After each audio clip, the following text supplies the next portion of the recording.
નમસ્કાર. અમરેલીમાં મેવાણીના સમર્થનમાં દલિત સમાજનો અવાજ. ગૃહમંત્રી હર્ષ સંઘવીના રાજીનામાની માંગ સાથે કલેક્ટરને આવેદનપત્ર. વાવ થરાદ ખાતે કોંગ્રેસના ધારાસભ્ય જિગ્નેશ મેવાણીએ દારૂ, જુગાર અને ડ્રગ્સ મુદ્દે રાજ્યના પોલીસ તંત્ર પર ગંભીર આક્ષેપો કર્યા બાદ પોલીસ પરિવારે તેનો વિરોધ નોંધાવ્યો છે.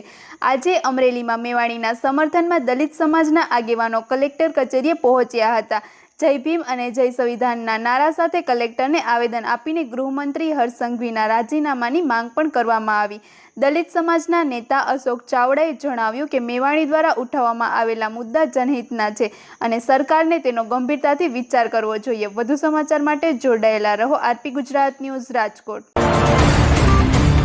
આજે અમરેલી જિલ્લામાં અનુજાતિના આગેવાનો બધા ભેગા થયા અને જિગ્નેશભાઈના સપોર્ટમાં કે આપણા રાજ્યના ગૃહમંત્રી જ્યારે ગુજરાતની જનયાત્રા કોંગ્રેસની હતી એમાં થરાદમાં જિગ્નેશભાઈને મહિલાઓ ગાડી રોકી અને ત્યાંની એને બધી આપવીતી મહિલાઓએ કે અમારા વિસ્તારમાં સ્કૂલની બાજુમાં દારૂ તો ઠીક છે પણ ડ્રગ્સ પણ એટલા ગામડા સુધી ડ્રગ્સ પહોંચી ગયો છે, તો આની જિમ્મેદારી કોની?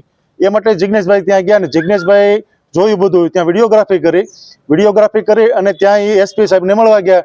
એસપી પોલીસ સ્ટેશન મહિલાઓ સાથે ત્યારે ત્યાં એવી ચર્ચા થઈ કે ભાઈ આ એટલું બધું તમારા દૂષણ છે તો તમે કેમ આની ઉપર એક્શન લેતા નથી? બરોબર, તો આ મુદ્દા ઉપર આપણા ગુજરાતના ઉપમુખ્યમંત્રી અને ગૃહ રાજ્યમંત્રી હર્ષભાઈ સંઘવી લાજવાને બદલે ગાજ્યા કે પોલીસના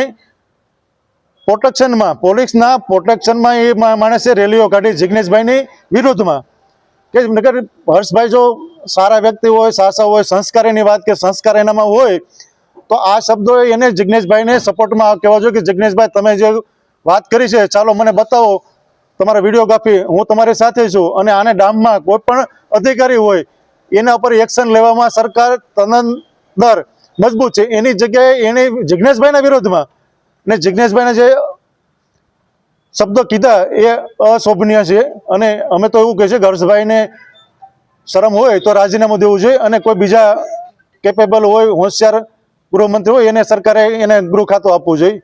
જય હિન્દ.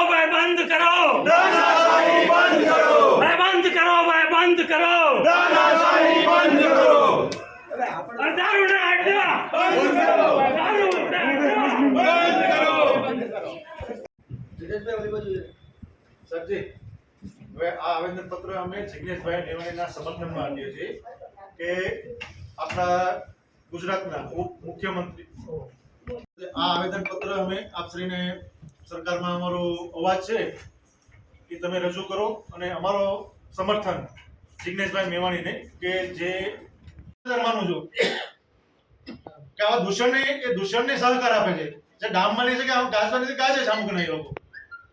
એટલે અમારું એક સાહેબ આવેદન છે કે સરકારને પહોંચતો કરો અને હર્ષભાઈ છે ને મૂર્ખતા ના કરે. આ જે મૂર્ખની વાત છે ને એમાં આ વસ્તુ એને સામેલ થાય છે. એટલે આવા લોકોને રાજીનામા દેવું છે. સરકારમાં કોઈ સારા વ્યક્તિ હોય એ સરકારમાં ગૃહ ખાતું સંભાળે. બસ તું સાહેબ અને આપણે સરકારમાં છીએ, આપણો હેતુ કયો છે કે દારૂથી માંડ ડ્રગ્સના બધા દૂષણો આપણે બંધ કરવા જોઈએ. એની જગ્યાએ આપણા ગુજરાતના ગૃહમંત્રી હર્ષભાઈ સંઘવી એને એવું નિવેદન કરી દીધું કે ઘણા બધા શબ્દો એવા બોલ્યા પણ એની જે સોર છે એને તો વધારે સોરી કર. આવી રીતે એને પ્રોટેક્શન આપ્યું છે. પ્રોટેક્શન કે હકીકત હર્ષભાઈ સંઘવી જે સક્ષમ અને જે વાતો કરે છે કે કાયદાને કોઈને નહીં છોડવામાં આવે તો આ વસ્તુને એને સપોર્ટ નહીં, જિગ્નેશભાઈને સપોર્ટ કરવો જોઈએ કે જિગ્નેશભાઈ તમે જે બોલ્યા ને જિગ્નેશભાઈ જે વસ્તુ છે ને સાહેબ એ ત્યાં સ્થળ પર સ્થાનિક લોકોએ બતાવ્યું કે અહીંયા એટલું ડ્રગ્સના ઇન્જેક્શનો પડ્યા છે ને વિડીયોગ્રાફી કરીને કંપની ત્યાંથી મોકલ્યું એને.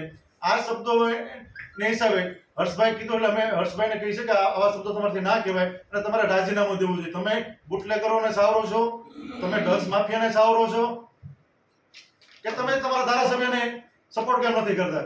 અને આવનારી પેઢીઓ અને આવનાર વિશેષમાં તો અમે અવારનવાર અનુસૂચિત જાતિ સમાજના જે લોકો છે, કાર્યકરો, આગેવાનો છે, એ આપ સાહેબને અમે આવેદન તો આપીએ છીએ, પણ આવેદનનો કોઈ દિવસ અમને જવાબ નથી મળતો. એટલે આજે છે ને તો મૌખિક તમારી પાસે જવાબ જોવે છે કે જિગ્નેશભાઈ મેવાણી જે બહેનોને લઈ અને પોલીસ સ્ટેશન જે ફરિયાદ કરવા ગયા કે અહીંયા ડ્રગ્સ ને દારૂ ને જે XYZ બધું વેચાય છે, તો એ સાહેબ એને ખોટું કર્યું કે સાચું કર્યું?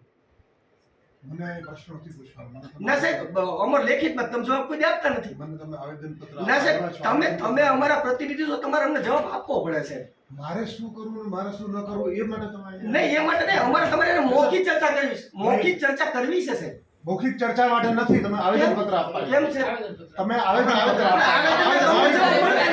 કાંઈ વાંધો નહીં, આપણે સાહેબ આપણી હારે મૌખિક ચર્ચા નથી કરતા, નો ડાઉટ, કાંઈ વાંધો નહીં. મૌખિક આપણે કોઈ જવાબ દેવા રાજી નથી, કેમ કે જવાબ દેવા અઘરા પડે છે. પણ એમાં એવું છે નરેશભાઈ, Audio